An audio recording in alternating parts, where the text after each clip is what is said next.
what's the real potential for digital disruption in wealth management? We get asked a lot about disruption, whether it's in Asia or in the US or in Europe. Actually, funny enough, there's some good disruption in other parts of the world, including South Africa, from what we do there. Disruption is a sort of, if you look at it on a sort of cycle, is often quite a quick blip, and then it normalizes out. We're now seeing much more sort of constructive technologies, constructive engagement.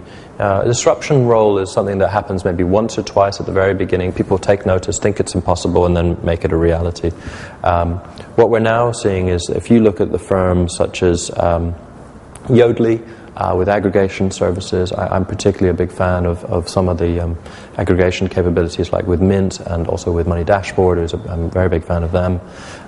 That's becoming much more constructive technology. It's bringing together the one view that we all talked about as a industry perhaps 15 years ago. Couldn't imagine what it was going to be like today, but now we're here.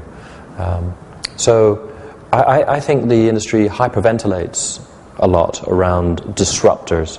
You know, the idea that it's going to be a 5-man software business based in, Shenzhen that's going to knock the socks off the overall industry.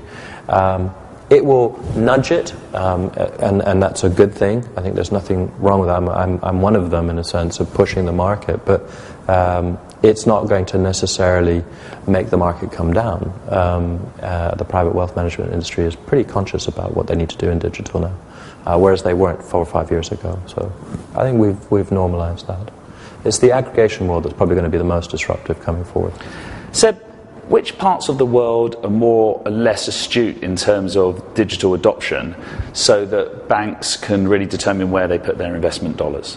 What we have seen is, interestingly, that more dollars are being deployed in this market region, Asia, for launches. Why? Because the client research that we have shows the adoption rates of technological solutions for wealth management are higher here than in other regions, relatively speaking.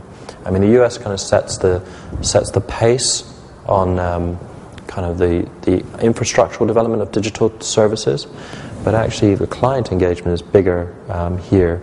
Most clients here, you can see it across everything that they will do in the banking world, are very tolerant and very accepting of a digital engagement.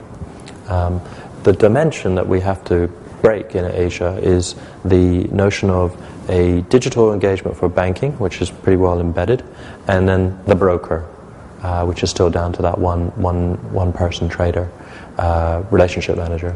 The broker model here is the one that needs to be broken, in a sense, because it's the obstacle to really making digital work.